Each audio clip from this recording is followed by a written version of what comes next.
cette politique qu'on essaie de mettre en place sur la ville de Fontainebleau.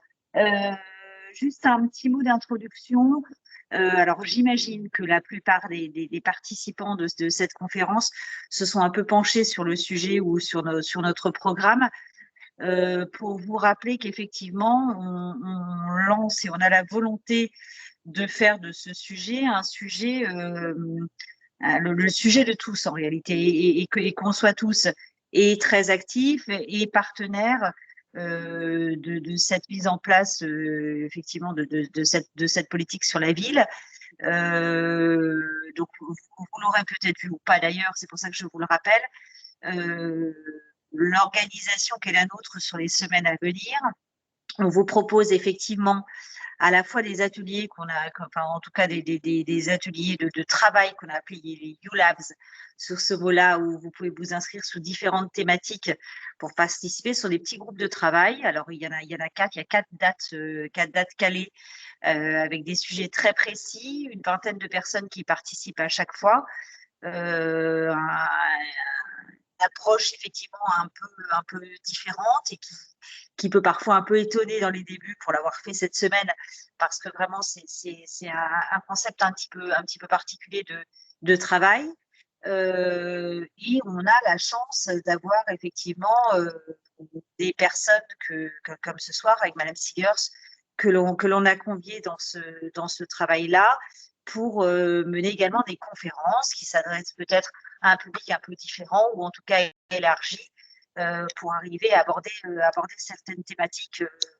Voilà, simplement, dans un premier temps, un temps d'écoute, comme on peut le faire, mais avec quand même et toujours cette volonté de pouvoir par la suite échanger, poser des questions, enfin voilà, avoir une réelle interaction entre vous tous et effectivement ces intervenants qui sont des intervenants bien plus calés que nous sur le sujet. Donc voilà, je suis ravie effectivement qu'on ait ce soir, on ouvre le bal un peu avec Julie Sigers sur cette première conférence qui a pour thème donc l'avenir de nos assiettes, un sujet assez vaste, voilà, auquel j'espère on va trouver à la fois et des pistes de réflexion et peut-être même des réponses à certaines de nos inquiétudes, parce qu'il y en a de nombreuses sur cette thématique-là, et des sujets qui vont nous intéresser pour mettre en place des choses bien plus concrètes par la suite, localement en tout cas. Voilà, bon, je ne vais pas monopoliser la parole bien plus longtemps. Florent Bénard, qui travaille sur le sujet avec nous, voulait dire également un mot, et puis après, bien évidemment, on vous laissera passer cette soirée en compagnie de Julie Sigers. Voilà, merci à tous.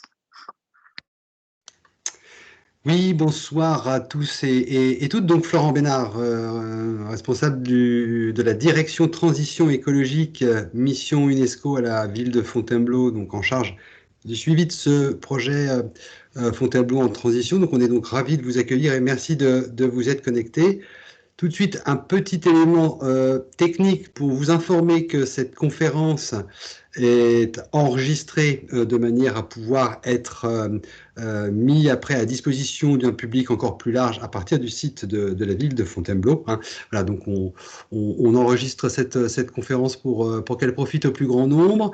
Elle se divisera, cette conférence, en 2 temps. Une intervention de Madame Sigers en continu, et puis après un temps d'une demi-heure de questions-réponses où vous pourrez compléter vos réflexions avec des éclairages. Madame Sigers, bonjour encore et à nouveau merci de venir inaugurer ce format grand public sur ce qu'on appelle les inspirations donc, de Fontainebleau en transition, sur ce format des conférences.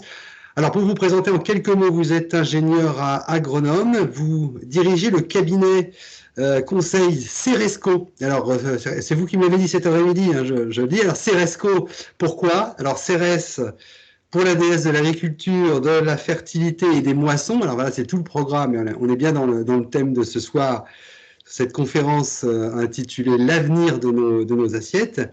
Éco, à la fin pour collectivité, puisque votre mission de conseil se fait principalement à destination des collectivités et dans les politiques publiques tourner autour des questions d'alimentation, tant au plan national que européen. Vous travaillez notamment beaucoup sur des projets alimentaires de territoire. Vous y reviendrez, je pense, dans votre conférence plus en détail. Vous êtes intervenu au Pays Basque, à Marseille, à Metz, à Cergy-Pontoise, mais bien d'autres endroits, puisque vous travaillez depuis longtemps sur ces sujets. Ce soir, vous allez en quelques mots, je livre un peu le menu, mais vous allez évidemment après nous dire tout ça dans le détail. Nous livrer donc un certain nombre de clés de réflexion autour de ce sujet de la transition écologique au regard de ce que nous mettons dans nos assiettes. Pourquoi ce type de transition est-elle intéressante sur ce sujet? Comment l'alimentation est-elle à la fois un problème et un défi? Vous reviendrez sur la question de l'autonomie alimentaire, peut-être en venant débroussailler cette légende urbaine et en la mettant un peu en perspective, en la relativisant. Vous nous en direz plus sur ce sujet dont on entend beaucoup parler. Le système alimentaire, vous nous le décrirez sur ces grandes organisations, voilà, ce qui se passe côté grande surface. Par rapport à ce qu'on entend aussi en termes de circuits courts, quelles sont les différences de ces deux modes d'approvisionnement. Vous nous ferez un focus sur les grandes évolutions de la consommation et du sujet que ça pose sur le plan écologique. Ce que l'on peut faire individuellement, vous nous parlerez des logos, des labels, qui est un peu un maquis. Vous nous éclairerez aussi sur ces sujets-là. Vous nous direz aussi quelques pistes sur la manière dont aujourd'hui peuvent s'envisager de l'action collective pour durabiliser des assiettes. Et puis, vous nous dresserez, à partir de votre expérience, un panorama sur quelques exemples de territoires où vous êtes intervenus et dont nous pourrions nous inspirer. Voilà, nous sommes dans les inspirations de Fontainebleau en transition, c'est bien le sujet. Et Madame Sigars, eh bien, sans plus tarder, je vous donne la parole. Merci beaucoup et bonne conférence à tous. Merci beaucoup. Écoutez, merci beaucoup de m'avoir invité. Je suis ravie de participer au lancement de cette belle démarche et de vous voir tous très enthousiastes. Ça fait plaisir. Je ne peux que vous encourager, puisque moi, c'est un sujet, l'alimentation et l'agriculture, qui me passionne depuis longtemps. Et j'espère que c'est un sujet qui vous intéressera. Donc, effectivement, vous avez un peu abordé les différents sujets que je souhaitais aborder. Moi, je suis surtout aussi très impatiente d'entendre vos questions, parce que j'ai essayé de rassembler dans cette présentation les éléments qui me paraissent intéressants à partager pour avoir des bases de réflexion, de discussion. Mais vous avez sûrement aussi des questions et c'est bien qu'on puisse avoir un échange à la suite. Alors, en effet, je vous propose trois volets, on va dire.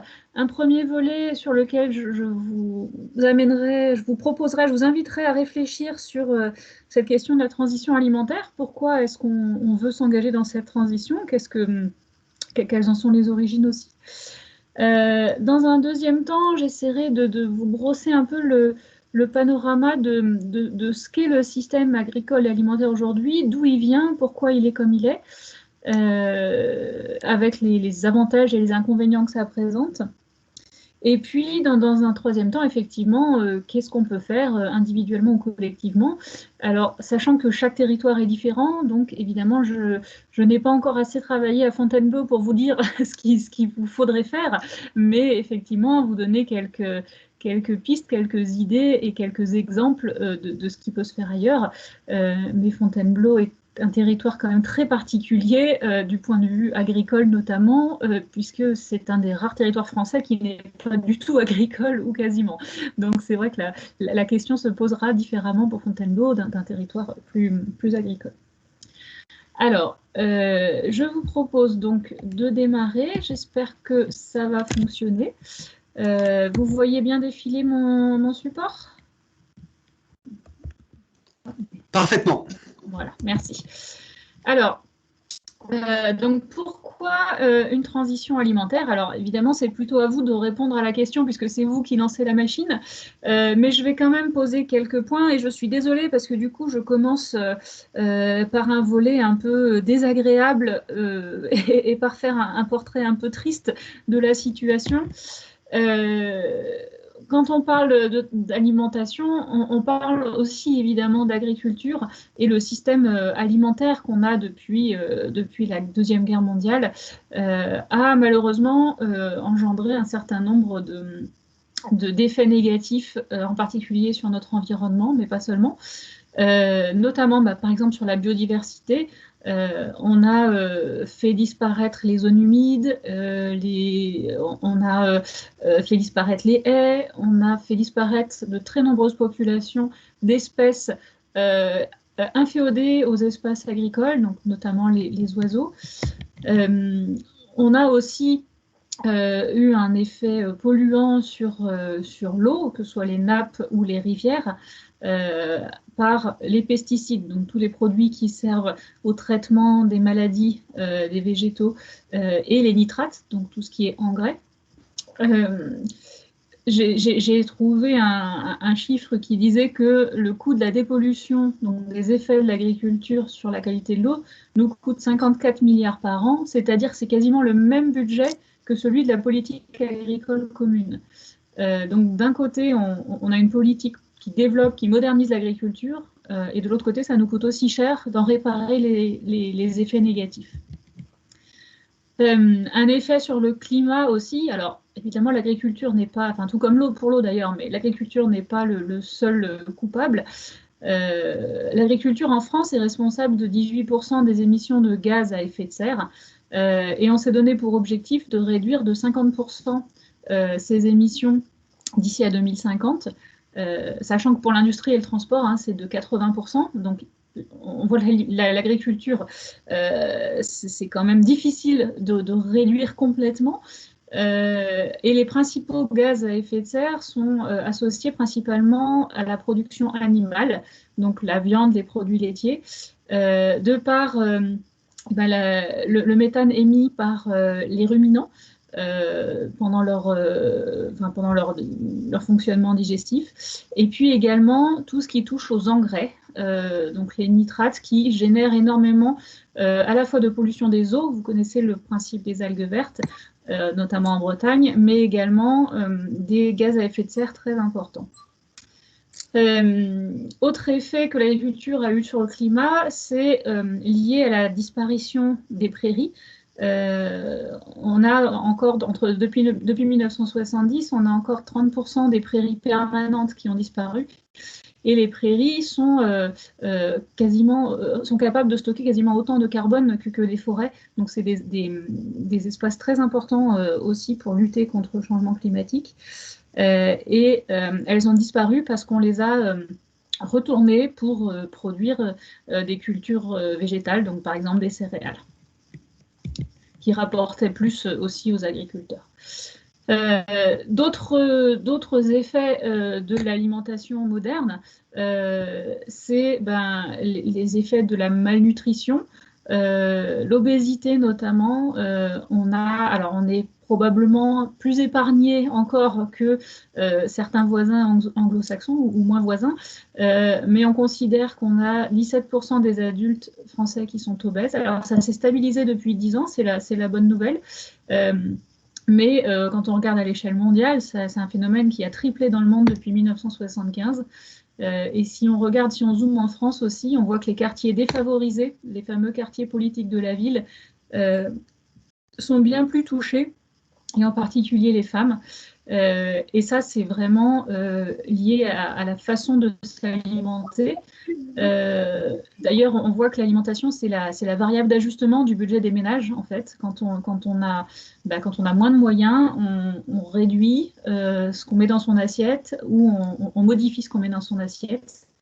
Et malheureusement, ce sont tout ce qui est notamment à base de produits sucrés, soda, etc., est très mauvais pour notre santé. Autre volet sur la santé, on voit chez les agriculteurs une surreprésentation de cancers, enfin, en tout cas de certains cancers, qui sont vraiment associés à l'utilisation professionnelle de produits phytosanitaires. Et enfin, donc, encore un sujet nécessitant, on va dire, une action, c'est la question des sols et du foncier. Donc sur les sols, il y a évidemment un gros sujet de biodiversité aussi, comme pour les oiseaux tout à l'heure.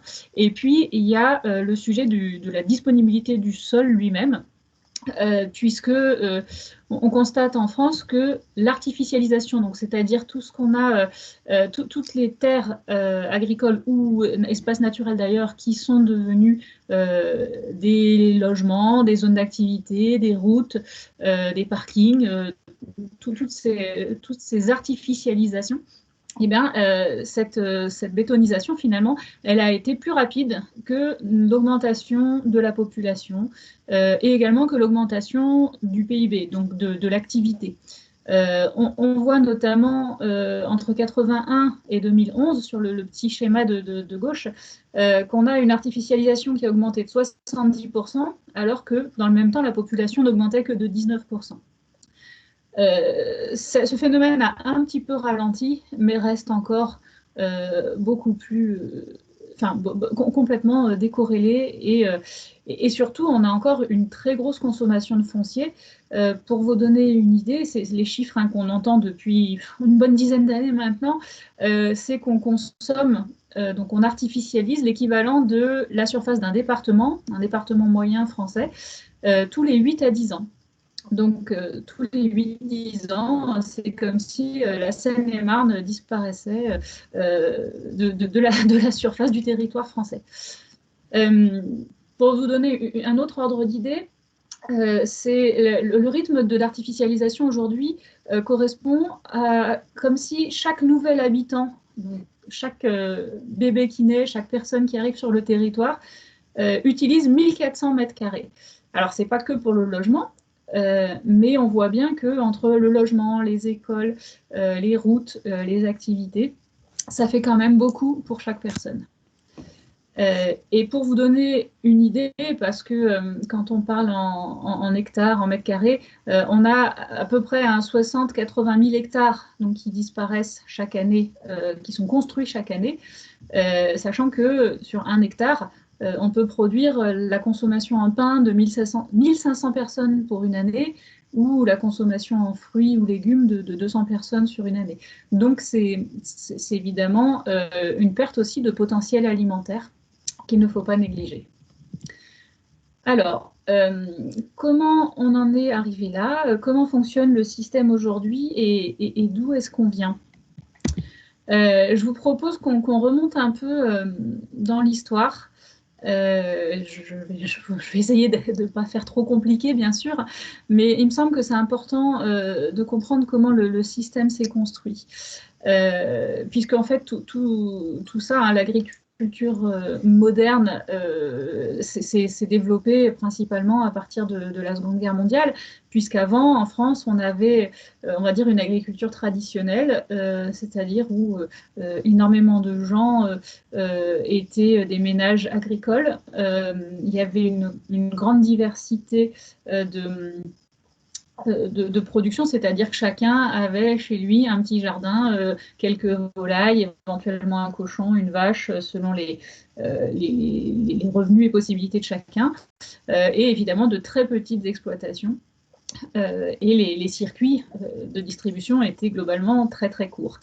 Avec la Seconde Guerre mondiale arrive un besoin de reconstruction et surtout un besoin d'assurer l'alimentation de la population, puisque c'est quand même le besoin essentiel. Donc le plan Marshall a initié cette reconstruction en nous permettant de faire un certain nombre d'investissements. Et puis on a signé en 1957 le traité de Rome, qui a notamment instauré la politique agricole commune, avec cet objectif européen d'atteindre une autonomie alimentaire. Et donc, à partir des années 60, on a engagé un gros travail de mécanisation, de remembrement, de recherche variétale pour améliorer les rendements, de développement des intrants également, donc notamment des engrais, la spécialisation des régions pour avoir les régions les plus efficaces et pouvoir structurer des filières efficaces. Et tout ça a conduit à une forte évolution à la fois des paysages par le remembrement, mais également des pratiques et donc les effets dont on a parlé tout à l'heure sur l'environnement qui ont commencé à se faire sentir. Sachant d'ailleurs que les différentes réformes de la PAC à partir de 1984, on a atteint une surproduction d'ailleurs dans certaines filières. C'est pour ça qu'on a instauré par exemple les quotas laitiers. Et puis la PAC à partir de 1992 a commencé à intégrer des aides ou des actions en faveur de l'environnement pour limiter justement les effets négatifs. Ça a finalement trop bien marché. Et on va voir justement que on a réussi à vraiment développer la production française et à atteindre cette autonomie dont on avait besoin. Alors, ce phénomène, c'est ce qu'on a appelé la révolution verte, qui était basée sur trois principaux aspects, la fertilisation, la recherche génétique et l'irrigation. Et on voit sur le graphique en haut à droite l'évolution des rendements du blé tendre en France entre 1960 et les années 2000 à peu près, où on est passé de 2 tonnes par hectare à plus de 6 tonnes et demie par hectare. Donc on a plus que triplé notre capacité de production de blé sur une même surface. Donc c'est vrai que ça a extrêmement bien fonctionné, et notamment grâce à la recherche génétique, enfin pas génétique, la recherche variétale et le travail de l'INRA. Sur cette période, de 1950 à 2000 à peu près, la population française a augmenté de 40%. Donc, il fallait très fortement augmenter la production. Et je fais un petit aparté parce que c'est intéressant de voir sur ce schéma, toujours en haut à droite, qu'on voit que depuis les années 1990, on a décroché de cette courbe d'augmentation des rendements. Alors qu'on n'a pas de raison d'avoir ce décrochement, puisque la recherche variétale a continué, puisqu'on a continué à améliorer. Donc on n'a pas atteint un plafonnement dans notre capacité à améliorer les variétés qu'on utilise. Mais par contre, c'est l'effet du changement climatique, c'est l'explication qui est adoptée aujourd'hui, l'effet du changement climatique qui fait qu'on n'arrive plus à monter, parce qu'en fait, les gains de productivité, de rendement liés à la recherche sont maintenant compensés par les pertes liées au changement climatique, donc avec des sécheresses notamment à répétition, avec des chaleurs qui sont moins propices à la production. Voilà, donc sur ces 50 années, en gros, on a quand même fait doubler le volume de la production agricole. Et en parallèle, on a, si vous regardez le graphique en bas à droite, divisé par 4 le nombre d'exploitants. C'est-à-dire que ça a correspondu à l'exode rural, au fait que voilà, la population agricole s'est fortement restreinte. On a maintenant quelques pourcentages, quelques pourcents d'agriculteurs dans la population, alors que c'était évidemment bien plus majoritaire avant. Et en fait, ce qui est étonnant, c'est que cette diminution du nombre d'exploitants ne s'est pas du tout accompagnée d'un enfrichement du territoire, puisque les exploitations se sont très fortement agrandies et que les quelques 400 000 exploitants qu'on a aujourd'hui exploitent autant de territoires, un petit peu moins parce qu'il y en a une partie qui a été urbanisée, c'est ce qu'on a vu tout à l'heure, mais exploitent quasiment autant de territoires que celle qu'on avait dans les années 50. La taille de la surface agricole a diminué de 13%, alors que le nombre d'exploitations a vraiment été divisé par 4. Alors, l'autre phénomène, je l'ai un petit peu dit tout à l'heure, qui s'est donc en même temps pendant ces 50 années de modernisation, c'est la spécialisation agricole des régions.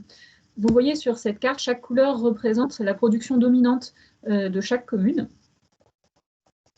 Et on voit donc tout ce qui est plutôt jaune correspond à des bassins céréaliers qui sont plutôt recentrés sur le bassin parisien, le nord de la France. On voit aussi très fortement la Bretagne ressortir avec ses productions de porc et de volailles. On voit les régions d'élevage bovin qui ressortent aussi très fortement, avec la Normandie d'une part, et puis tous les massifs qui sont plutôt dédiés à la production d'herbes, parce qu'on ne peut pas y faire pousser des cultures, et donc les massifs montagneux qui sont également très tournés vers l'élevage, donc soit pour la viande, soit pour le lait. Et puis ce qui ressort en Bordeaux, donc ce sont les vignes, donc là on en a dans plusieurs régions françaises, c'est en général assez connu, hein, le Bordelais, le Languedoc-Roussillon, la vallée de la Loire, la vallée du Rhône, etc., et la Champagne. Et en rose, on les voit un petit peu moins, les secteurs où on a des fruits et légumes. Et on voit encore ce qui apparaît peut-être un peu plus en marron, c'est des secteurs qui sont plus mélangés, qu'on appelle la polyculture, polyélevage, qui ont gardé plusieurs orientations dominantes.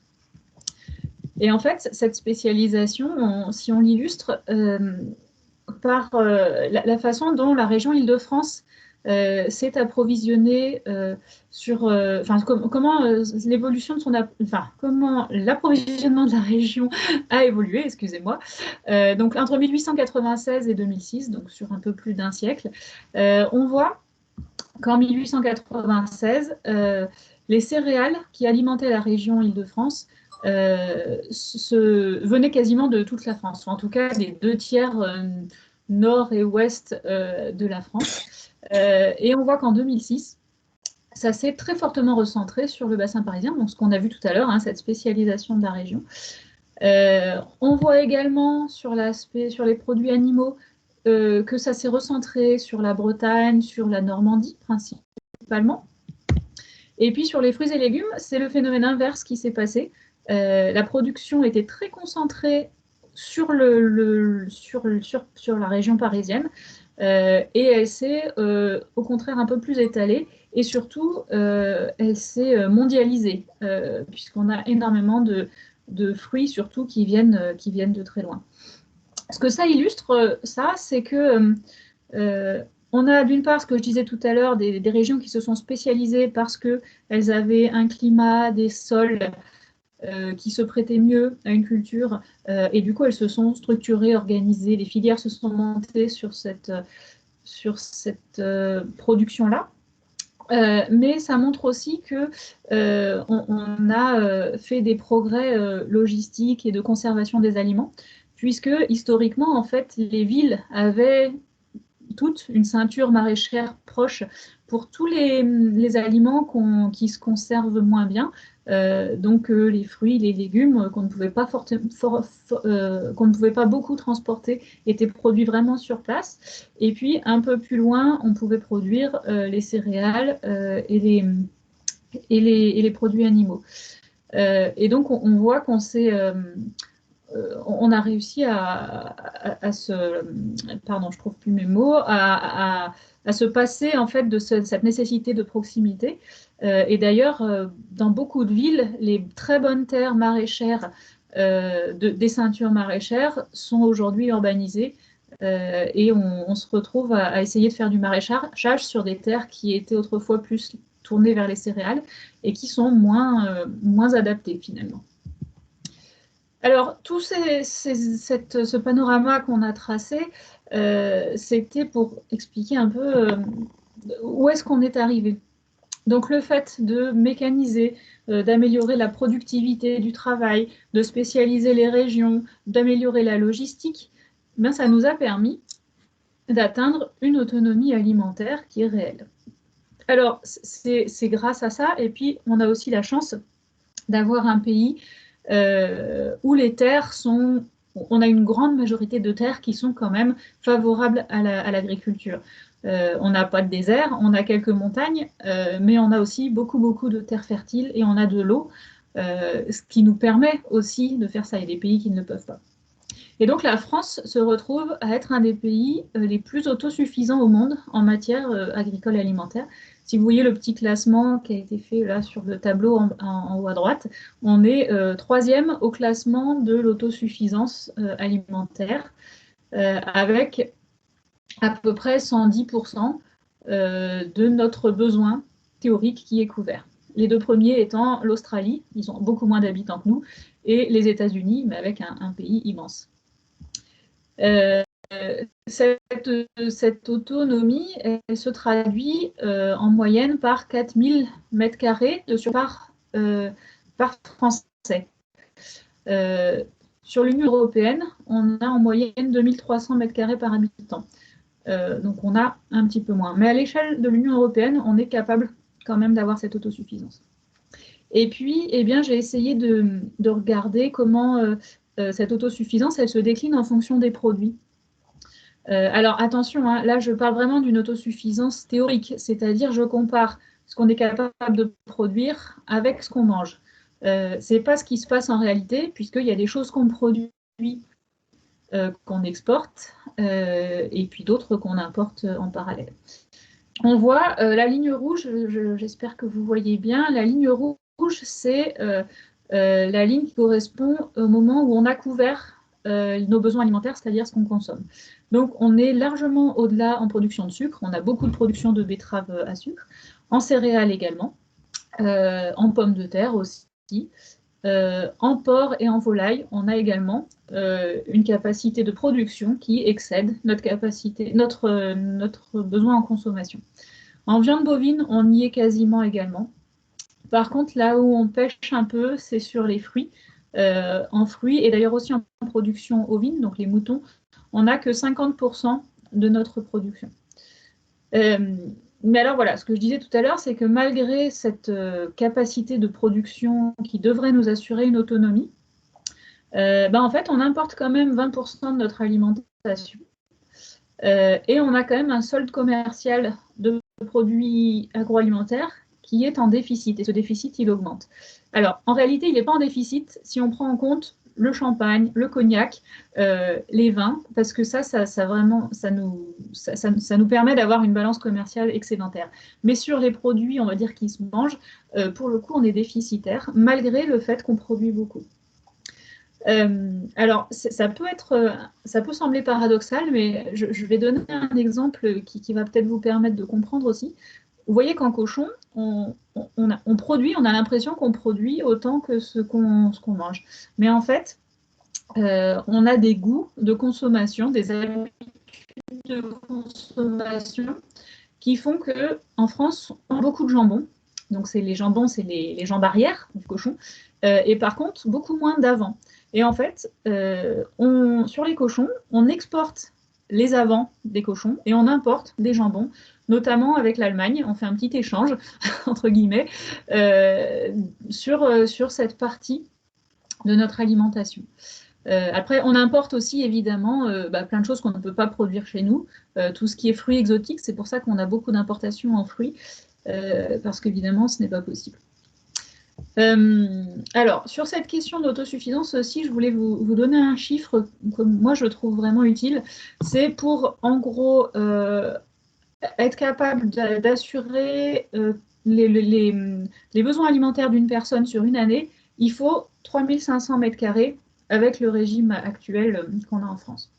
Alors, si on diminue, vous verrez plus tard qu'on parlera de régime, si on diminuait par exemple notre consommation en viande, parce que la viande prend beaucoup de place, on pourrait descendre jusqu'à 2500, 2000, éventuellement même m² par personne.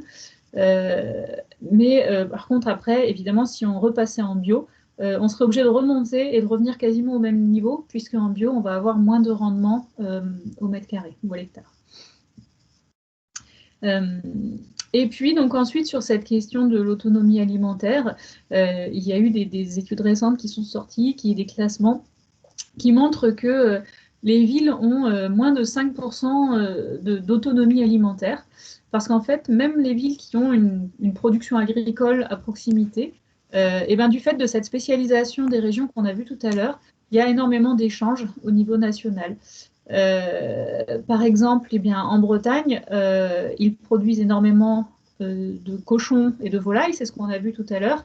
Évidemment, ils ne peuvent pas tout manger. En fait, ils produisent pour toute la France les cochons et les volailles. Et puis en échange, eh ben, ils importent des céréales, par exemple, ou d'autres denrées qu'ils ne produisent pas sur place. Et finalement, la question de l'autonomie, elle est difficile à considérer à une échelle très petite parce que il y a des régions qui ne peuvent pas produire ou pas suffisamment produire ce dont ils auraient besoin. Donc la question de l'autonomie alimentaire est vraiment intéressante à l'échelle nationale puisqu'on en a la capacité. Ça devient beaucoup plus difficile à une échelle locale. Voilà. Ce qui ne veut pas dire qu'il ne faut pas se reconnecter et se relocaliser en partie, mais il faut quand même avoir bien ça en tête. Alors, ce qu'on a vu aussi tout à l'heure, toute cette évolution a permis donc d'atteindre, de produire suffisamment pour qu'on puisse manger à notre faim. Et puis, elle a également permis de maîtriser très fortement le prix de l'alimentation. Le petit graphique en haut à gauche montre quelle est la part des dépenses alimentaires dans la consommation des ménages depuis les années 60 jusqu'à 2018. Et on est vraiment passé de 25% et même quasiment 30% au milieu du XXe siècle à 13% aujourd'hui. Et on voit qu'on a atteint un seuil, c'est-à-dire que là, on ne va plus pouvoir descendre en termes de prix. Et donc, ça correspond à 13% de notre budget global. Donc parmi les autres postes de consommation que sont le logement, l'énergie, les loisirs, les smartphones, etc.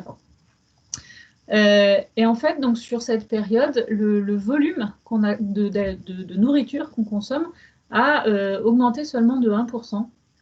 Ce qui veut dire qu'en fait, on mange déjà à notre faim depuis longtemps. Et il y a un moment, le volume qu'on ingère, on est limité physiquement, on ne peut pas en manger plus. Donc les volumes qu'on va consommer, évidemment, ne vont pas bouger. Par contre, ce qu'on voit, c'est que sur cette longue période également, le prix, les dépenses liées à l'alimentation ont augmenté de 12%, alors que les dépenses pour les autres postes, le logement, les loisirs, l'énergie, ont augmenté beaucoup plus vite.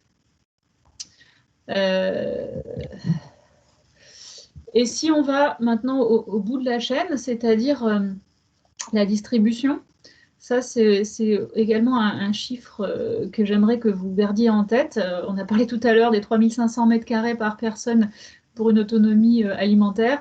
Et là, l'autre chiffre important, c'est 75% des achats alimentaires qui sont faits en grande distribution, donc dans les grandes et moyennes surfaces. Ça, c'est important parce que ça explique aussi beaucoup de choses. On a dit tout à l'heure que la logistique avait été très fortement optimisée. Et en fait, en France, parce que c'est pas vrai partout, c'est la France qui a inventé les grandes surfaces. En France, le système alimentaire est vraiment dominé par cette organisation de la grande distribution, avec les centrales d'achat, avec pour certaines enseignes également leurs propres usines de production, leurs propres abattages, leurs propres abattoirs, leurs propres légumeries. Et pour d'autres, des centrales d'achat et une logistique à toute épreuve. Et en fait, cette organisation de la grande distribution a vraiment structuré la logistique, et c'est en partie elle qui a permis aussi de faire diminuer autant le prix de notre alimentation. Et du coup, sur cette page, l'autre chiffre qui peut être intéressant, c'est celui des circuits courts. On reviendra tout à l'heure sur les circuits courts, mais finalement, on entend beaucoup parler des circuits courts. On a l'impression que c'est quelque chose qui se développe très fortement, mais finalement, en termes de part de marché, on n'est que sur 3 à 5% des dépenses des ménages. C'est vraiment assez faible. Alors, avec le premier confinement de l'année dernière, il y a eu vraiment un rush sur cette question sur les agriculteurs qui vendaient en circuit court. Mais ce qu'on voit, c'est que passé le confinement et avec le retour aux habitudes et surtout le retour au travail, eh bien les gens sont revenus à leurs habitudes. Alors pas complètement, les agriculteurs qui avaient vraiment développé ce circuit ont réussi à garder à garder des clients, mais sans commune mesure avec ce qui avait lieu pendant le confinement. Et d'ailleurs, oui, puisque j'ai commencé à parler de la crise du Covid, cette crise nous a quand même permis d'apprendre des choses sur notre système alimentaire. Déjà, un point important, alors vous allez peut-être vous dire c'est bizarre parce qu'il n'y avait plus de farine dans les grandes surfaces, mais on a découvert qu'on avait une capacité importante d'organisation puisqu'on n'a pas eu de rupture de stock. Alors oui, dans les magasins, on a manqué de farine, mais en fait, c'est juste parce que les gens les achetaient plus vite que les magasins n'arrivaient à les approvisionner, mais on n'a jamais manqué de farine en France pendant la crise. Ça a montré également, en revanche, un certain nombre de faiblesses, et notamment notre dépendance à une main-d'œuvre étrangère saisonnière, notamment pour récolter les légumes au printemps. Ça a montré évidemment notre dépendance au transport routier, ça forcément. Et puis ça a montré également une dépendance à une importation sur certains intrants, comme les emballages, qui ont pu manquer par moment. Ça a montré également malheureusement une très grande fragilité alimentaire des ménages les plus pauvres, puisque pendant la crise, les associations d'aide alimentaire ont constaté une augmentation de 30 à 50% de demandes de bénéficiaires supplémentaires. On a pu constater aussi pendant cette crise une capacité du consommateur à changer brutalement de comportement. Alors la situation était évidemment assez brutale. Sur les lieux d'achat, les gens les ventes en supermarché, en hypermarché, pardon, se sont vraiment effondrées et les gens ont préféré aller dans des surfaces de proximité plus petites où ils se sentaient plus rassurés et moins en contact avec une masse de gens qui risquaient de les contaminer. Évidemment, le boom du e-commerce avec les drives et les commandes en ligne. Et puis les circuits courts, on en a parlé. Voilà, je l'ai dit également que ce phénomène de report sur les circuits courts n'a que vraiment très partiellement duré. Alors, voilà, ça vous brosse tout ça un peu un tableau de ce qu'est le système alimentaire aujourd'hui. Un système globalement très efficace, un système très structuré par la grande distribution. Et puis, je ne l'ai pas dit, mais également un système très sûr. On a mis en place en France un certain nombre de systèmes de contrôle de la qualité nutritionnelle de notre alimentation qui fait qu'on a quand même très rarement des intoxications alimentaires ou des problèmes alimentaires graves. On va dire que la crise des lasagnes à la viande de cheval pourrait faire penser qu'au contraire on fait n'importe quoi, mais il se trouve qu'on l'a quand même identifié et qu'on a quand même été capable d'avoir cette traçabilité. Pour illustrer ce que je dis, alors, il y a toujours des progrès à faire, hein, je ne dis pas que tout est parfait, mais pour illustrer cet aspect sûr de notre alimentation, on a des Chinois, la Chine est venue investir en France pour faire des usines de poudre de lait à bébé, alors en Bretagne d'ailleurs, parce que chez eux le lait est trop pollué pour les bébés. Il y a eu des scandales alimentaires, des graves intoxications, et donc il y a eu une usine de production de lait pour bébé chinoise en Bretagne, parce que on considère que la France est un des pays justement où la sécurité alimentaire est la plus forte. Alors, ceci dit, n'oublions pas où on en est et que l'idée, c'est justement de faire mieux et de répondre à tous les effets négatifs qu'a engendré ce système. Alors, qu'est-ce qu'on peut faire? La première chose, c'est comment individuellement on peut essayer de mieux manger. Alors, sachant que mieux manger, évidemment, c'est toujours compliqué parce que vous avez vu qu'il y a beaucoup de sujets. Il y a des sujets environnementaux, il y a des sujets climatiques, il y a des sujets de qualité nutritionnelle, de santé. Et puis, il y a beaucoup de démarches en face et c'est difficile des fois pour le consommateur de s'y retrouver. Alors, je vous propose ici un petit panel des différents signes officiels de qualité qui existent. On a celui de l'agriculture biologique est probablement le plus connu, qui garantit un respect de l'environnement et du bien-être animal.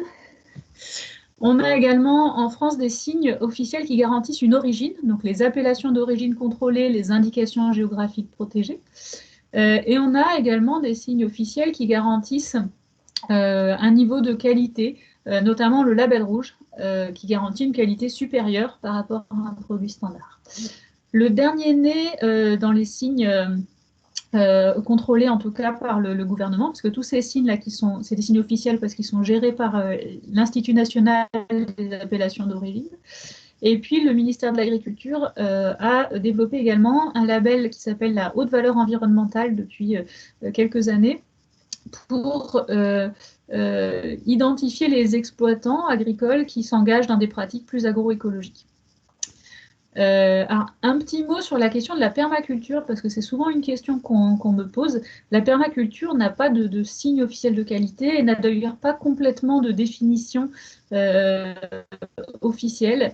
La permaculture, c'est le fait de garantir un couvert permanent, donc il y ait toujours des végétaux sur le sol pour éviter l'érosion, permettre une meilleure biodiversité dans le sol.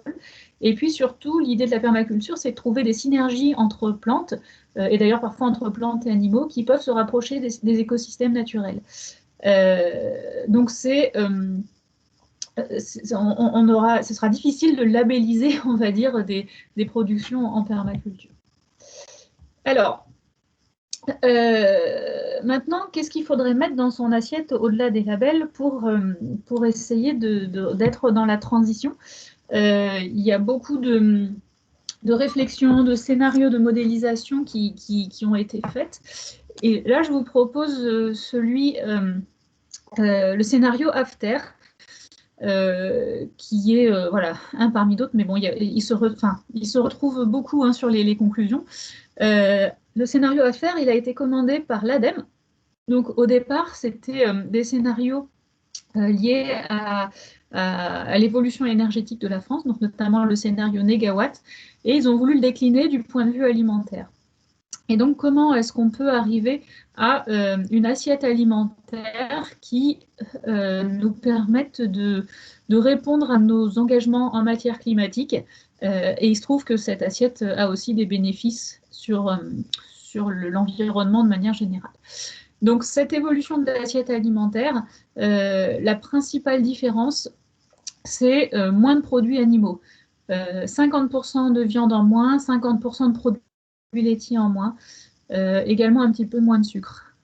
Donc ça, c'est vraiment la plus forte évolution. Et puis, à l'inverse, c'est plus de fruits, de légumes, de céréales, de protéines végétales. Les protéines végétales, c'est par exemple les lentilles ou les pois chiches.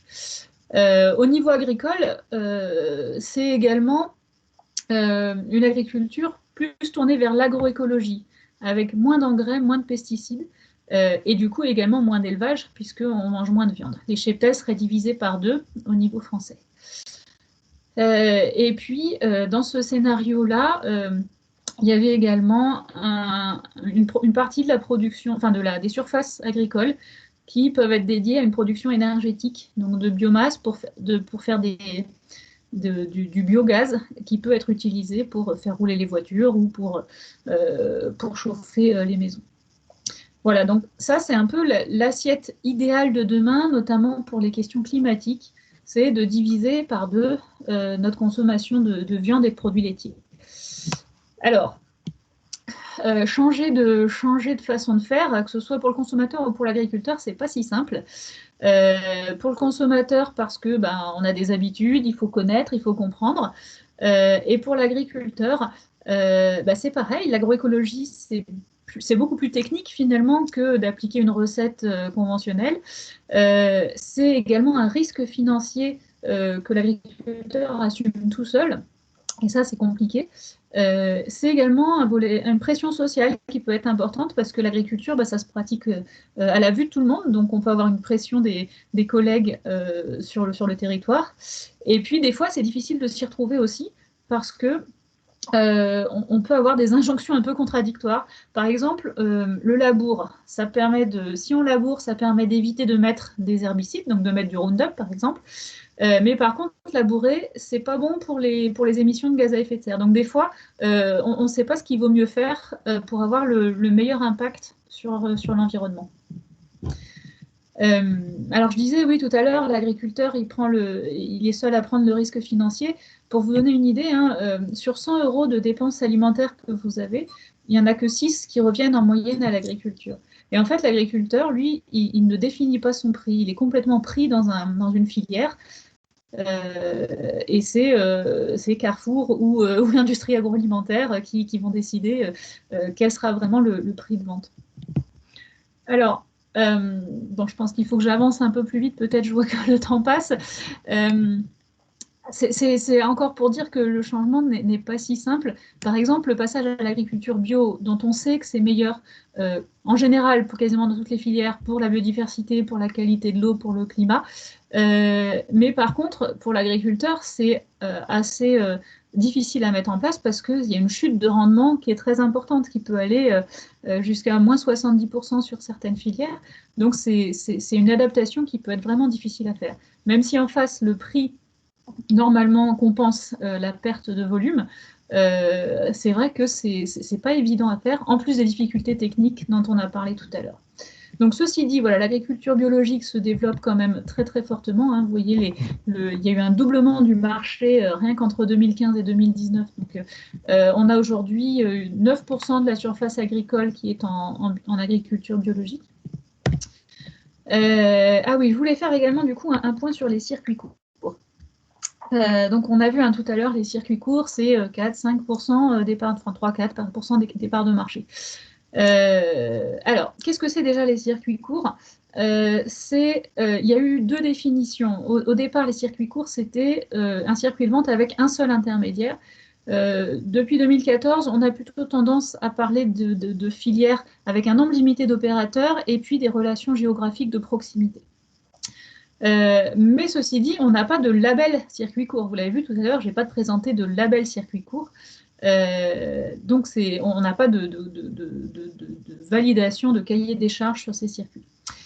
Alors, le circuit court présente un gros intérêt, c'est de reconnecter le producteur et le consommateur. Qui permet à l'un de savoir comment sont produits les aliments qu'il va manger, à l'autre de savoir comment ces aliments sont accueillis, quelles sont les demandes du consommateur, quelles sont les nouvelles attentes. Mais pour l'agriculteur, la difficulté, c'est que c'est faire 3 métiers en un. C'est-à-dire qu'il faut être à la fois producteur, commercial, livreur. Et pour vous donner une idée, un maraîcher en circuit court, il ne passe plus que 30 à 35% de son temps à la production. Parce que justement, il y a tout ce temps de conditionnement, de vente, de livraison, de présence sur les marchés, etc. Alors, c'est un marché qui va être plus rémunérateur pour le producteur, voire beaucoup plus rémunérateur en volume, mais qui est beaucoup moins optimisé aussi, puisque pour le coup, c'est lui qui va livrer et que il va avoir sa camionnette qui va partir pleine au marché, qui va revenir à moitié vide, par exemple. Et puis, ce temps de travail supplémentaire n'est pas toujours bien rémunéré. Et malheureusement aussi, donc il y a maintenant des études qui permettent de le dire, le circuit court n'est pas forcément non plus meilleur pour l'environnement, parce que la logistique est moins bien optimisée que celle de la grande surface, entre autres. Donc c'est vrai qu'il peut y avoir aussi des phénomènes comme ça qui sont un peu contre-intuitifs, où on se dit c'est mieux de faire du local. Alors ça a beaucoup de bénéfices aussi, notamment cette connexion, le fait de faire tourner les gens localement sur un territoire. Mais c'est pas si simple en réalité, et c'est pour ça d'ailleurs que ça a du mal probablement à se développer plus. Alors par rapport à ce qu'on disait aussi tout à l'heure sur la question de la consommation de viande, puisque ce serait un des leviers pour une assiette plus climatique, par exemple, plus climato-compatible, finalement ce qu'on voit, c'est qu'il y a quand même une évolution en cours qui est très très forte. On a aujourd'hui alors, on n'a pas beaucoup de végétariens en France, hein, c'est à peine 2% de la population, et les véganes encore moins. Mais par contre, on a un tiers des gens qui se disent flexitariens, c'est-à-dire qui ont réduit leur consommation de viande et qui n'en mangent plus à tous les repas. Et donc, on a cet effet-là. Et on voit par exemple sur le petit schéma en bas à gauche que les achats des ménages en viande diminuent tous les ans. Et d'ailleurs, ça se traduit également dans les volumes, hein. On a une diminution des quantités de viande achetées par les ménages, avec une exception quand même. Si vous voyez sur le graphique du milieu, toutes les viandes sont en diminution, sauf la viande de volaille. Pour le coup, les gens mangent plus de volaille et également plus de produits laitiers. C'est d'autres petits schémas autour où on voit que les courbes sont en hausse. Donc les gens ont tendance à manger moins de viande de bœuf, de veau, de mouton et de porc, mais plus de volaille et plus de produits laitiers.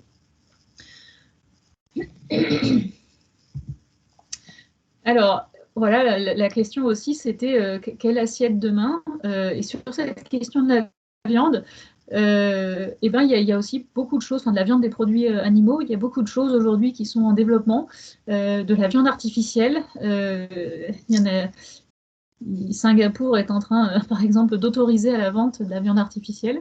Il y a la consommation d'insectes. Alors, moi, personnellement, j'ai encore du mal à me faire à l'idée, mais ça pourrait aussi être une façon de pallier à l'alimentation animale. Et puis, il y a la question des fromages végétaux, donc sur des fromages qui n'ont plus rien de laitier, d'animal. Dans les tendances de consommation également, le ministère de l'Agriculture avait fait une étude sur les grandes tendances, les grandes évolutions. Et on voit que, alors là, il y a 16 tendances différentes qui sont plutôt tournées soit vers la nature, l'environnement, soit vers la santé, le faire soi-même, soit vers la praticité. Alors du coup, on voit que des fois, c'est un peu contradictoire, hein, entre ceux qui vont faire plus eux-mêmes et puis ceux qui vont acheter du prêt-à-manger. Et puis également dans l'innovation, le rôle du digital, des applications, des drives, etc. Et des casiers, enfin voilà, toutes ces nouvelles façons aussi de consommer. Alors, je ne rentre pas dans les détails, mais vous pourrez éventuellement aller voir les fiches si ça vous intéresse. Un autre sujet que je voulais aborder, parce que c'est pareil, c'est une question qu'on nous pose souvent, c'est est-ce que l'agriculture urbaine est une solution sur ces questions de transition? Qu'est-ce que ça implique? Alors l'agriculture urbaine, c'est beaucoup de choses, et tout le monde ne met pas forcément la même chose derrière le terme. L'agriculture urbaine, ça peut être les petits espaces potagers de quartier, éventuellement faits en collectif, associatif. Si vous avez entendu parler des incroyables comestibles, ouais, ces démarches-là. Ça peut être aussi voilà, des petites fermes pédagogiques, enfin, voilà, des espaces où on peut faire découvrir aux enfants ou aux adultes des pratiques, où on peut partager des productions. Ça peut aussi être alors du coup là sur des surfaces un peu plus grosses, des jardins familiaux, des jardins d'insertion, donc où on est déjà plus presque en périurbain. Et en urbain pur, ça peut être aussi de la production sur les toits. Vous voyez en bas à droite une production, les fermes Lula au Québec, ou bien ce que vous avez en bas à gauche, c'est les fermes urbaines lyonnaises, enfin c'est même maintenant ça s'appelle Red Farm, où on est sur de la production totalement hors sol, avec, vous voyez, il y a plusieurs étages, les salades qui montent sur des plateaux pour aller de plus en plus vers la lumière, en atmosphère complètement contrôlée, et qui vont d'ailleurs, j'ai parlé de salades, mais c'est plutôt des productions qui vont aller vers la pharmacie ou les cosmétiques. L'agriculture urbaine, ça peut être un peu tout ça. Et pour vous donner une idée, c'est difficile par l'agriculture urbaine d'atteindre pour le coup cette fameuse autonomie alimentaire dont on parlait tout à l'heure. J'ai calculé voilà, que pour alimenter les 15 000 habitants de Fontainebleau, il faudrait une centaine d'hectares de production de légumes. Ça vous donne à peu près 150 terrains de foot pour vous donner une idée. Et ça, ce serait que pour les légumes. Donc ça n'irait pas très loin. Et pour continuer la démonstration, le Rennes Métropole avait fait un travail très intéressant en analysant le fait que sur leur territoire, ils n'avaient qu'un quart de leurs besoins alimentaires, besoins d'autonomie alimentaire, et ils avaient essayé de recenser toutes les surfaces complémentaires qu'ils pouvaient trouver, donc par les jardins des particuliers, les espaces verts, les forêts du territoire, les toits plats. Et en disant, si on mettait en production tout ça, enfin, en tout cas un pourcentage de tout ça, on arriverait à augmenter de 8% la surface alimentaire, ce qui est déjà beaucoup. Mais finalement, ça ne permettrait d'augmenter la capacité de production que de 2,5% pour les fruits et 2,5% pour les légumes, alors qu'ils ont vraiment été très, très exhaustifs. Donc voilà, c'était aussi une façon d'approcher la question de l'agriculture urbaine. Alors, il va falloir peut-être que j'arrive au bout. Un petit mot sur voilà, les dispositifs qui sont aujourd'hui à l'œuvre pour soutenir la question de la transition alimentaire. Donc, il y a un programme national de l'alimentation qui développe les fameux projets alimentaires de territoire dont on parlait en introduction tout à l'heure. Ces projets alimentaires de territoire, ils visent à développer la justice sociale, l'éducation alimentaire de la jeunesse, la lutte contre le gaspillage alimentaire et puis l'ancrage territorial et la mise en valeur du patrimoine alimentaire. À côté de ce programme national d'alimentation, on a également la loi Egalim, donc issue des États généraux pour l'alimentation, qui a introduit l'obligation d'avoir 50% de produits de qualité et durable dans les cantines, dont 20% de bio, un menu végétarien dans les écoles, de la lutte contre le gaspillage alimentaire, voilà, un certain nombre de sujets comme ça qui sont devenus obligatoires. On a en parallèle, donc depuis la crise du Covid, et donc le plan de relance national comprend un volet agricole.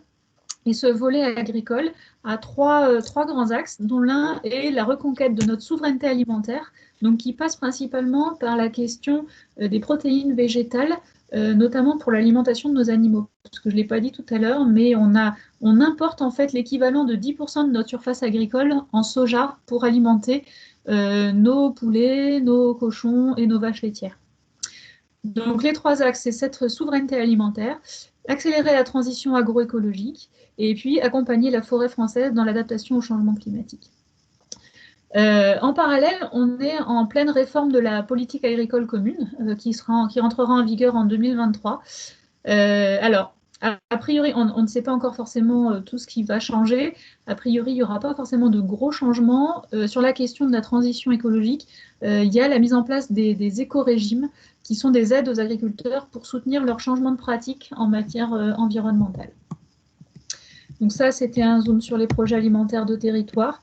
Et puis derrière, voilà, quelques exemples que j'aborderai rapidement, mais de communes qui ont essayé de faire des choses. Donc là, c'est des communes qui ont beaucoup fait parler d'elles. Mouans-Sartoux qui ont mis en place une régie agricole, donc elle produit elle-même sur 6 hectares les fruits et légumes pour les cantines. Lons-le-Saunier, qui est aussi un des plus anciens exemples qu'on peut avoir en France, qui a eu une démarche pour protéger la qualité de ces eaux, de ces captages, a eu une démarche de travail avec les agriculteurs locaux en leur proposant des débouchés dans les cantines à condition qu'ils passent au bio en réalité, et ça a plutôt bien fonctionné. Ils ont commencé sur la viande bovine, le pain, et puis maintenant ils sont sur les légumes et les laitages. Après, on a d'autres exemples de territoires qui développent des zones maraîchères. Donc, ils installent eux-mêmes des maraîchers. Et souvent, ça se fait soit sur des zones qui étaient normalement prévues pour des zones d'activité, soit comme on peut avoir sur le cœur d'Essonne, donc pas très très loin de chez vous, sur une reconversion de base militaire. D'ailleurs, ce qui est intéressant sur le cœur d'Essonne, alors c'est un projet récent, mais un projet très ambitieux, avec vraiment une approche territoriale de la question de la relocalisation, avec la volonté de créer 100 fermes bio sur le territoire. Alors, c'est un travail de longue haleine, et avec des objectifs de production biologique qui sont plutôt intéressants. Et puis, un petit mot pour finir, et surtout vous laisser la parole.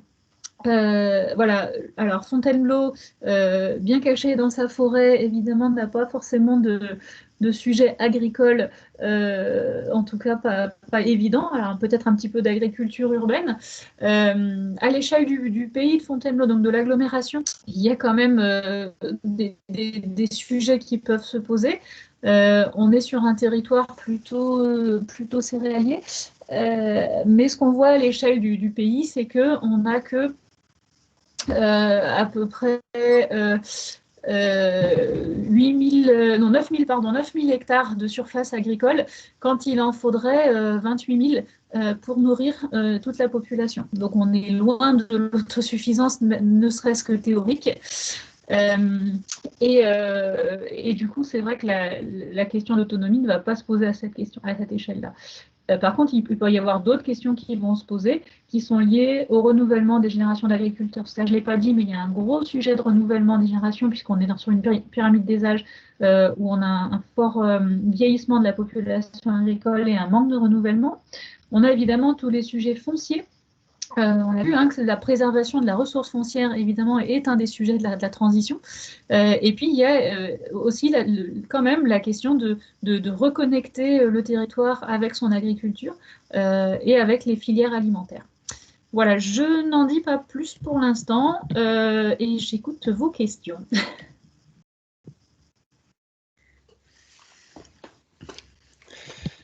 Eh bien, merci Madame Segers. Eh bien, qui veut se lance pour se faire préciser les choses ou réagir aussi sur cet exposé très clair et qui pose à la fois les enjeux, des contradictions. Allez-y, monsieur ou madame, je ne vois pas. Posez votre question. Eh bien, Michel Vibo, j'ai une question, parce que j'ai bien compris, Julie, que finalement, on avait une assez bonne autonomie, une capacité de production forte sur la France. Et finalement, ce que je n'ai pas bien compris, c'est est-ce que cette qualité, est-ce que finalement, on est au rendez-vous de la qualité des produits aujourd'hui, ou est-ce que finalement, c'est là notre défi? Merci, Julie.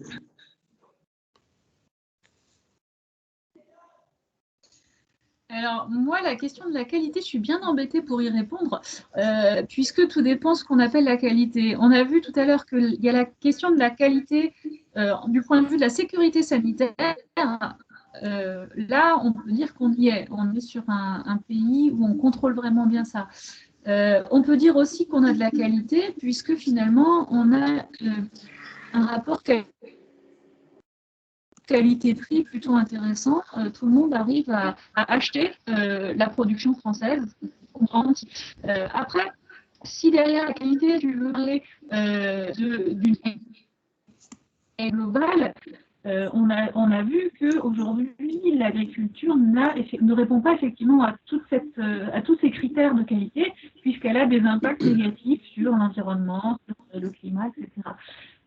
Mais la difficulté est aussi, si on se donne ces critères de qualité et qu'on le fait tout seul, ce qui va se passer, c'est que le coût de l'alimentation va augmenter, le coût de ces produits va augmenter, et qu'on va être obligé d'importer pour répondre aussi aux besoins d'une partie de la population qui ne peut pas se payer ces produits-là. Ou alors, il faut trouver des systèmes financiers permettant de donner accès à tous à une alimentation de qualité. Donc, c'est un équilibre qui n'est pas évident à trouver. Il peut y avoir des systèmes gagnants-gagnants qui fonctionnent très bien, mais c'est difficile de faire changer tout système d'un coup.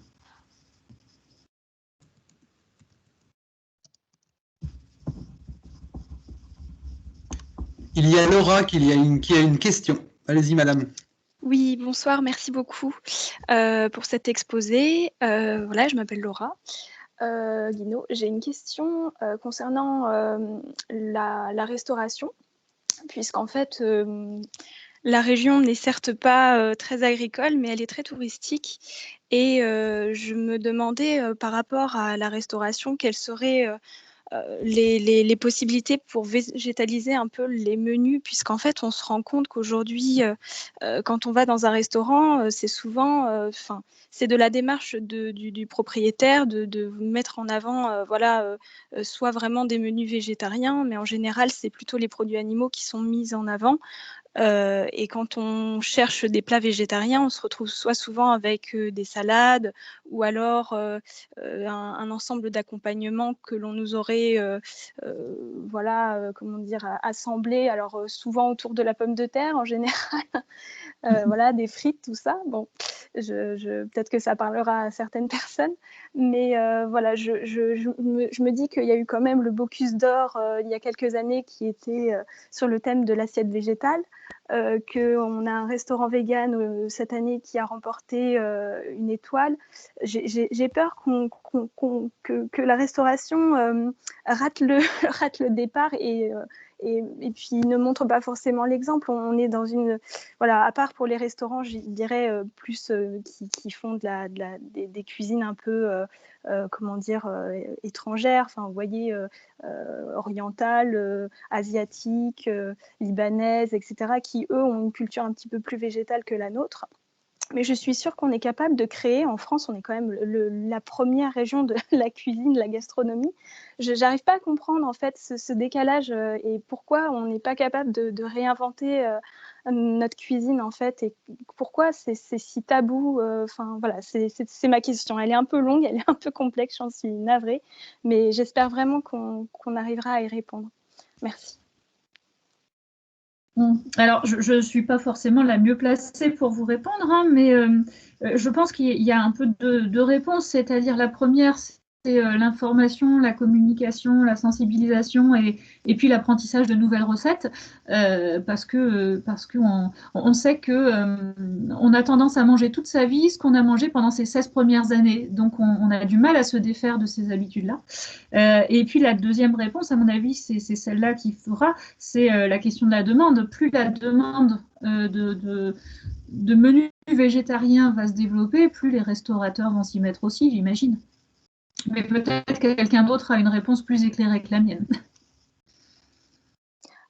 Moi, je pensais simplement peut-être proposer dans les communes, alors on est dans Fontainebleau en transition, mais proposer par exemple, je ne sais pas si c'est possible, des cours justement pour apprendre ces recettes aux professionnels ou aux particuliers, enfin plutôt aux professionnels dans le cas de la restauration, bien évidemment. Mais enfin, c'était une idée comme ça. Je ne sais pas si d'autres personnes ont d'autres propositions.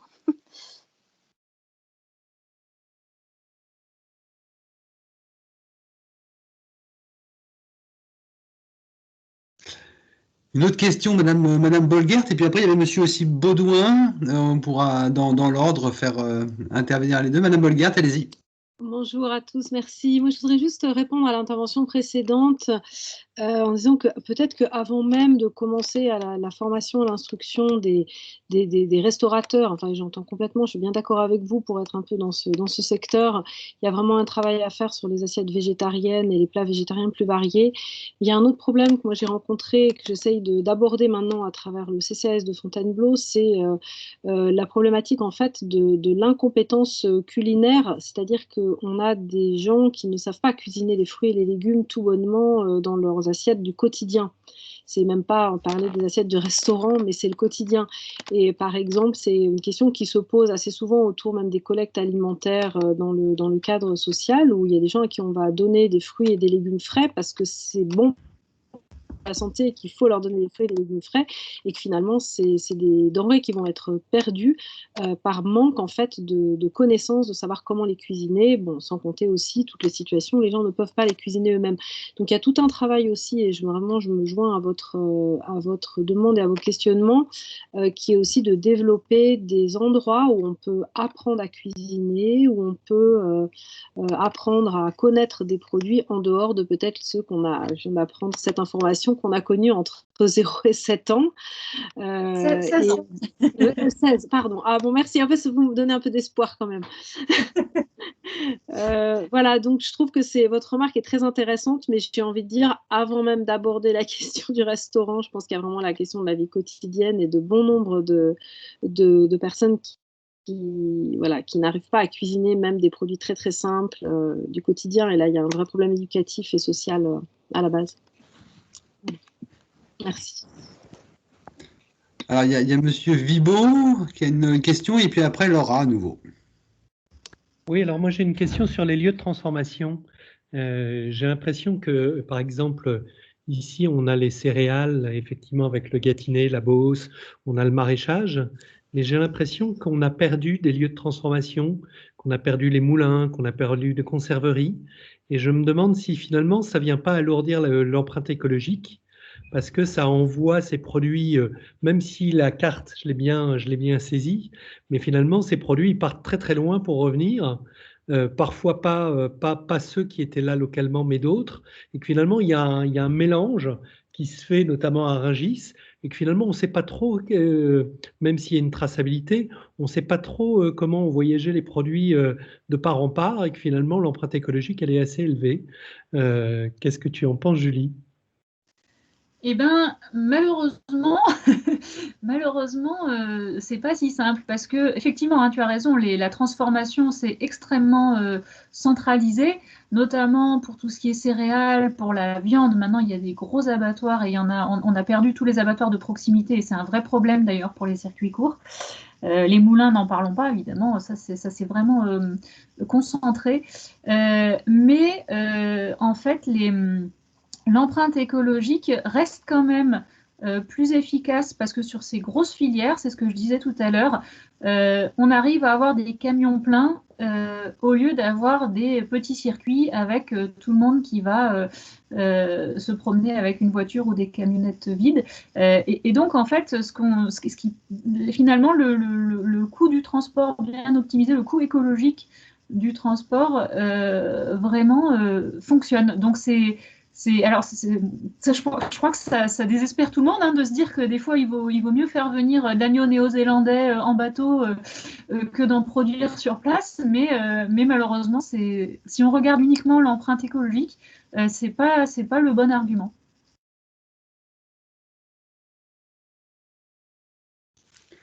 Monsieur Baudouin?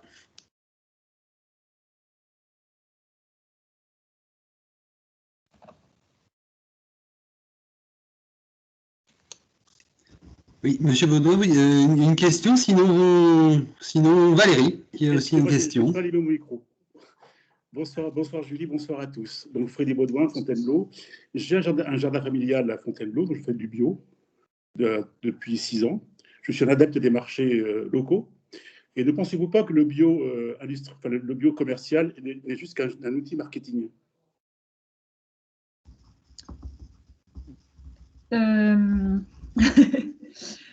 Alors, moi, je pense que le développement du bio, c'est quand même bon pour l'ensemble du système parce que ça permet d'augmenter la demande et ça permet donc de convaincre les agriculteurs aussi de passer au bio. Après, alors, le label bio, il est européen. Ça veut dire qu'en Europe, on a tous les mêmes règles, le même cahier des charges sur l'agriculture biologique. Alors, je ne suis pas sûre que ce soit parfaitement aussi bien contrôlé partout qu'en France, mais en tout cas, on va dire qu'on a un certain niveau de qualité sur le bio au niveau européen. Au niveau mondial, je pense qu'on n'a pas cette garantie-là. On a sûrement des pays qui font du bio qui n'est pas aussi bio que le nôtre. Et du coup, c'est vrai que c'est important d'avoir quand même une traçabilité sur l'origine des produits bio qu'on a. Voilà, si c'était ça votre question, hein, le fait que le développement du bio, et notamment dans les grandes surfaces, est-ce qu'il est toujours valable par rapport au bio de votre jardin? C'est ma question. Merci beaucoup, Julie. Je vous en prie.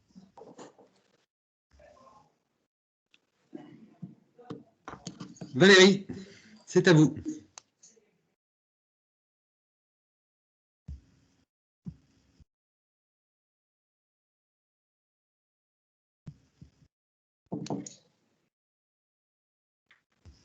Oui, Valérie, c'est à vous. Si vous vouliez poser une question, vous voyez que votre main est levée. Il faut peut-être réactiver votre son, Valérie. Pardon, excusez-moi. Bonsoir Julie, merci beaucoup pour cette présentation qui était vraiment passionnante. Sur le dernier slide, vous disiez qu'on n'atteindrait pas l'autonomie alimentaire sur Fontainebleau en raison d'un problème d'espace. En revanche, si on se concentrait déjà par exemple, sur les cantines des écoles, en essayant de se concentrer ou d'essayer de reproduire des modèles tels que Mouansartou et en introduisant du bio, mais aussi une alimentation plus végétale dans les écoles, est-ce que ça serait non seulement un moyen déjà d'introduire une alimentation de meilleure qualité pour les enfants, d'en profiter aussi pour éduquer les parents et puis peut-être de travailler sur des petites fiches justement de cuisine pour apprendre à cuisiner et retrouver le plaisir de cuisiner ensemble?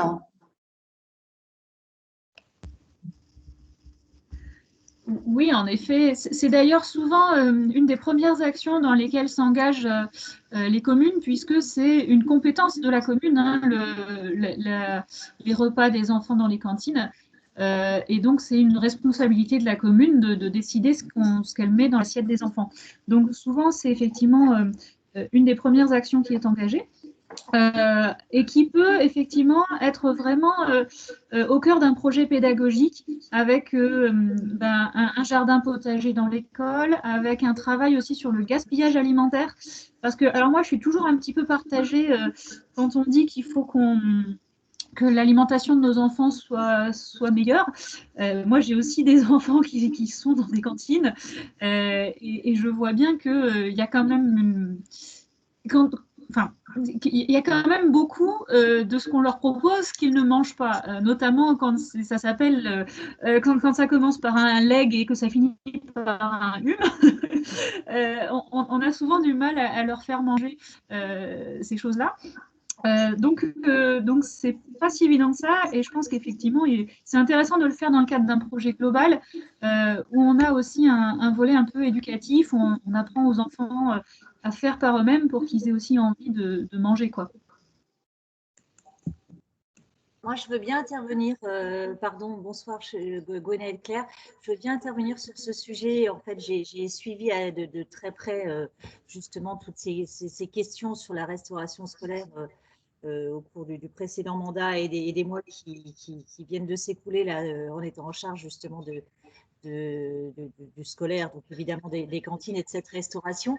Je suis complètement convaincue effectivement par cette proposition et par cette volonté effectivement de faire évoluer ce bio, de faire participer tous ces producteurs locaux. On se heurte malheureusement, mais comme partout, hein, à des contraintes. Des contraintes qui sont à la fois des contraintes de faisabilité, c'est-à-dire que dans les écoles actuelles, nous avons bien sûr des espaces où les enfants déjeunent, mais on n'a pas, et encore une fois, c'est des questions d'espace et de faisabilité, on n'a pas forcément des cuisines. Donc, on fait intervenir inévitablement des prestataires extérieurs qui sont en charge de tout ça. On n'a pas des cuisiniers locaux. Donc, on est aussi soumis effectivement aux contraintes qui sont les leurs et qui s'entendent, hein, de cuisine, de repas en liaison froide, etc., qui limitent tout ça. On a cette volonté depuis quelques mois, effectivement, et vous l'évoquiez, Julie, de faire des jardins potagers. On a décrouté des cours d'école pour arriver à faire des espaces qui vont être évidemment et végétalisés, mais aussi exploités par vraiment une volonté à la fois pédagogique de la part des enseignants et puis de la part des services de la ville pour faire évoluer effectivement tout ça, faire en sorte qu'effectivement ceux qu'ils plantent, ils le consomment. C'est un peu l'idée, c'est comme ça que justement on va capter aussi cet intérêt des enfants. On a pleinement conscience que malgré tout, ça sera limité, mais enfin, c'est une première démarche. Après, il y en a certainement d'autres, certainement des nouvelles qu'on va pouvoir mettre en place. Il y a bien évidemment cette question au sein des écoles aussi, qui est la question du tri, qui est la question éventuellement de faire des composts qui vont servir, voilà, d'apprendre aux enfants ce que c'est, parce qu'ils ne le connaissent pas forcément, qui vont servir aussi dans ces jardins-là. Mais on est malheureusement freiné par ces contraintes qui sont des contraintes de terrain, on va dire. Donc voilà la difficulté. C'est pas on a l'envie de faire, si vous voulez, mais on est malheureusement un peu freiné dans notre élan, on va dire. Mais évidemment que si c'était faisable, voilà, on irait bien au-delà. Pour vous redonner un peu d'espoir, parce que c'est le cas de beaucoup de communes, évidemment, en France, en fait, les sociétés de restauration collective à qui les communes ont délégué la préparation des repas, ont bien pris conscience de cette attente sociétale, de cette volonté des communes d'avoir plus de produits bio locaux. Et on a vraiment, enfin même chez les très grosses, hein, moi j'ai des exemples chez Sodexo par exemple, qui vraiment cherchent des producteurs locaux pour alimenter les cantines. Et ça, dans vos marchés, alors je ne sais pas quand vous refaites le marché pour les cantines de la ville de Fontainebleau, enfin s'il y en a un ou plusieurs, mais c'est quelque chose que vous pouvez demander. Et en fait, c'est parfois même plus facile quand c'est délégué que quand vous devez le faire vous-même, parce que pour vous, ça va être plus compliqué de créer des marchés publics adaptés à ce que vous auriez comme producteurs locaux. Alors que la société, une fois que vous lui avez mis dans son cahier des charges qu'elle doit avoir X% de produits locaux ou X% de produits bio, elle ira chercher les producteurs. Et par contre, vous pourrez aussi peut-être l'aider à trouver les bons producteurs pour pouvoir répondre à ce besoin. Alors ça tombe bien, c'est prévu au mois de juillet, on est en plein dans le sujet, donc c'est quelque chose qu'on a étudié. On avait déjà tout ce cahier des charges avec le précédent et on le renouvelle en montant encore d'un cran, c'est-à-dire en faisant plus de bio, plus de local, etc. Et en parallèle de ça, on a encore une fois l'envie de combiner un peu les deux, c'est-à-dire qu'on n'exclut pas complètement non plus l'intérêt de ce vrai volet éducatif pour les enfants, parce qu'au-delà effectivement de leur propre consommation et ce qu'ils ont, et c'est le sujet de ce soir, dans leur assiette à proprement parler, finalement de leur faire connaître, parce que quand on vit en milieu rural, alors oui, on a la chance d'être à Fontainebleau et on a du vert, on a des jardins, on a ce genre de choses, mais on s'aperçoit que finalement ça ne fait pas forcément partie, si vous voulez, de leur éducation pure. Donc de rajouter ça effectivement à la qualité de leurs assiettes et à ce que nous on va être en mesure de faire avec les prestataires et ceux qui vont le prendre en charge, et quand même une volonté encore supplémentaire et quelque chose qu'on va essayer de développer. Alors dans un premier temps par les jardins, mais peut-être en trouvant d'autres idées, d'autres exemples qui se font ailleurs pour aller au-delà.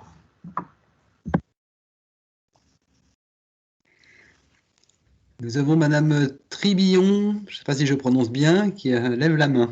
C'est à vous. Oui, bonsoir Sylvie, donc Tribillon. Je voulais intervenir concernant l'agriculture, on va dire, plus locale. On disait tout à l'heure qu'effectivement, avoir de l'agriculture urbaine à Fontainebleau, c'est un peu difficile, mais c'est aussi un choix du consommateur, je trouve, d'acheter et local et ou bio. Et en tous les cas, on a quand même en Seine-et-Marne des AMAP, on a des agriculteurs locaux, et je trouve que c'est dommage qu'ils ne sont pas assez représentés sur le marché, par exemple, ou les marchés. Je pense qu'un marché de producteurs locaux, bio, de préférence pour ma part, mais serait pourquoi pas à mettre en avant aussi.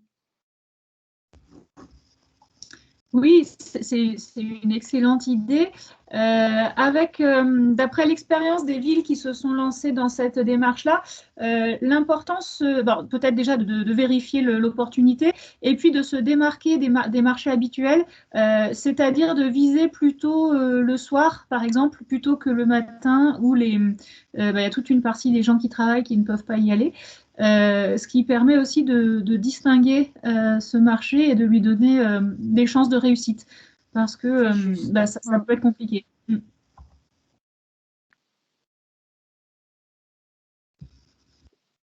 Et si je peux me permettre d'intervenir sur l'alimentation dans les restaurants scolaires, alors c'est bien de mettre du bio, mais alors il faut aussi que ça soit bien cuisiné, parce que quand on voit le gaspillage alimentaire, en particulier, moi je connais bien via Elior, Et j'avoue que le gâchis, et pourtant on a fait un gros travail sur le gaspillage alimentaire dans les écoles et au sein des restaurants scolaires, il y a quand même un sacré gaspillage et on leur dit pourtant de réduire par exemple la quantité de pain qui est bio, qui n'est pas mauvais, mais ils en coupent beaucoup trop en amont et tout ça, ça part à la poubelle.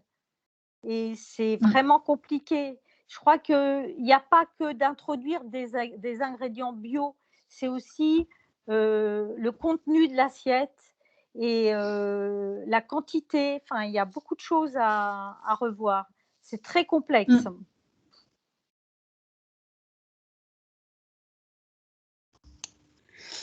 Moi, j'avais une question. Vous avez parlé, entre guillemets, un peu de la solitude des agriculteurs, en tous les cas, le fait qu'ils assumaient pour souvent seuls une part de risque important. Et donc, du coup, on voit bien qu'il y a une complexité dans ce système-là, où vous disiez qu'ils ne fixent d'ailleurs pas eux-mêmes les prix.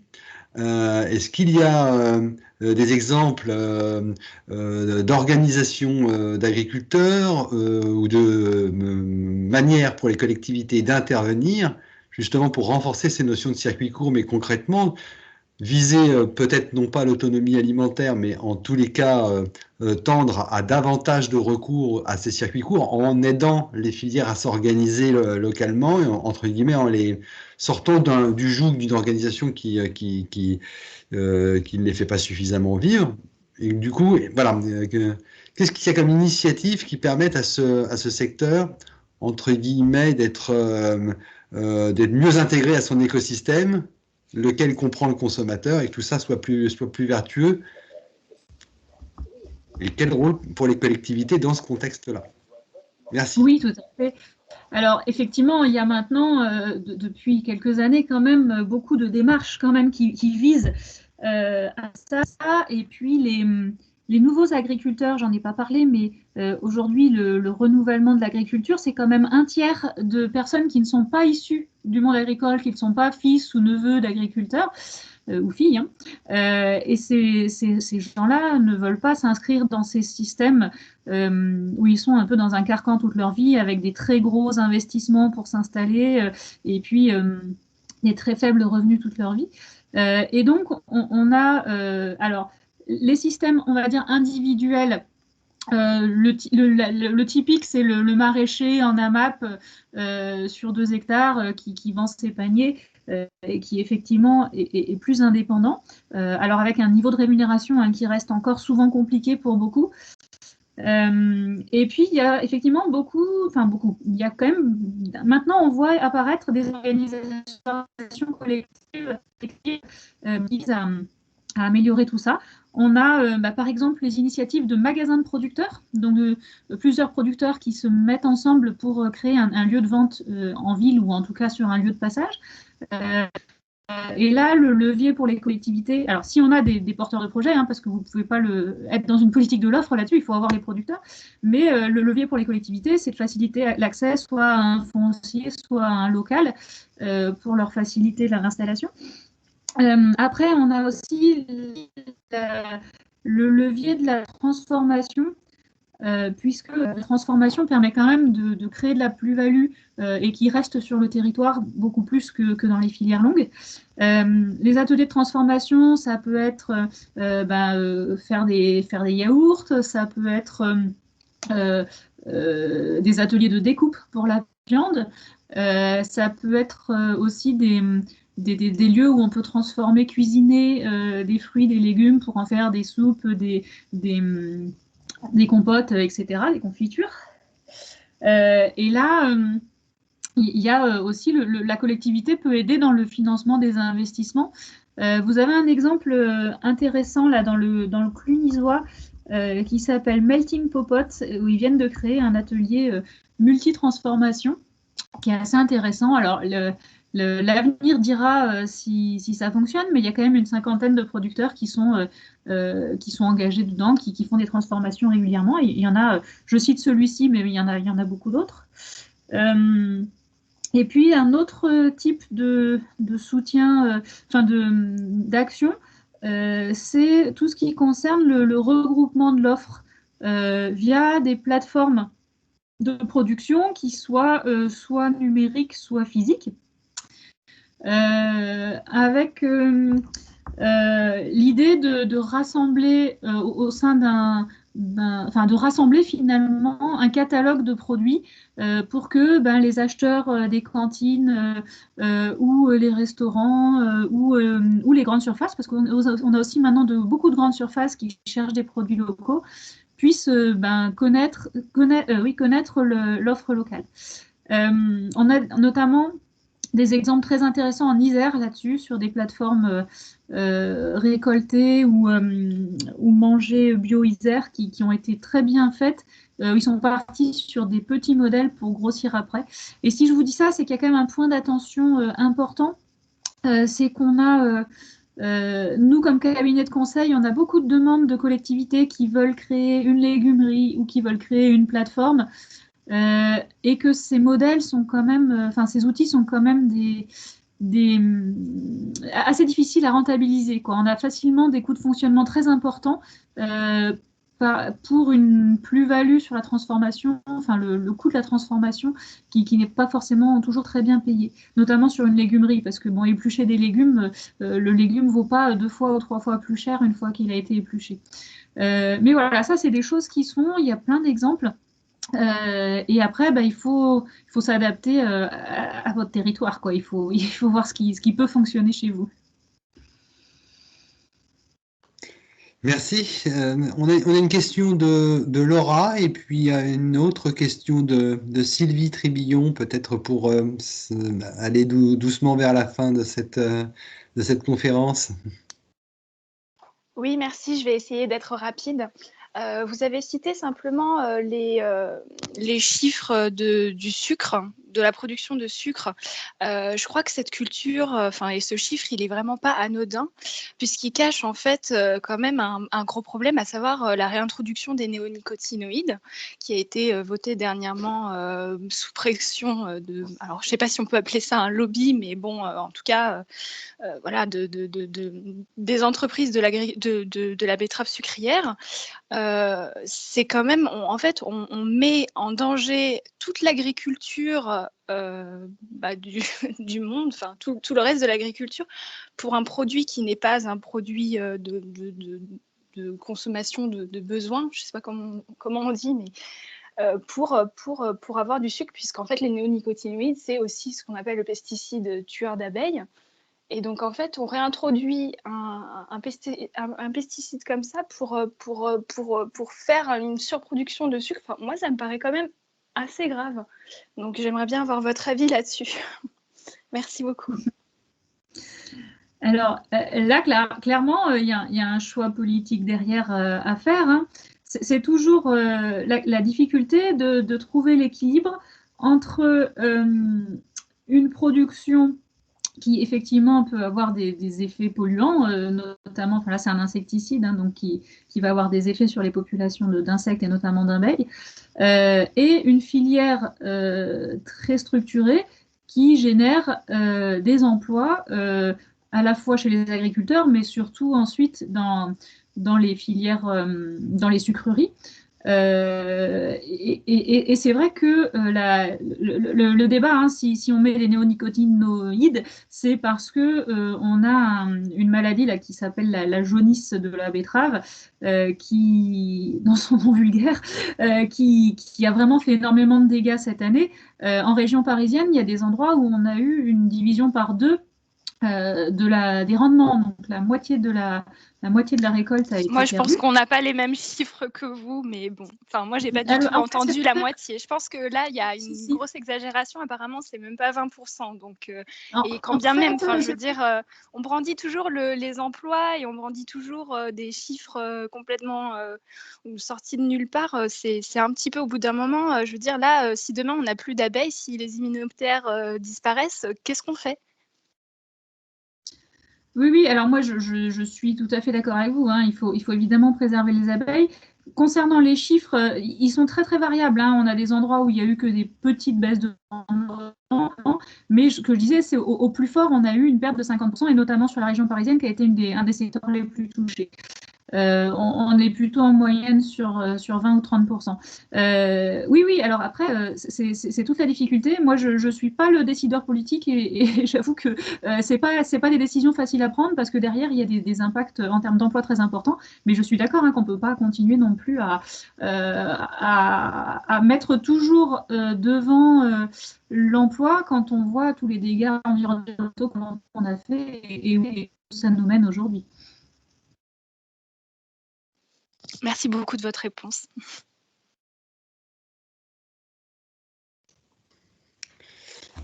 Merci beaucoup. Peut-être une toute dernière question, s'il y en a une. Je vois que la main de Madame Bolgat est encore levée, mais peut-être depuis quelque temps.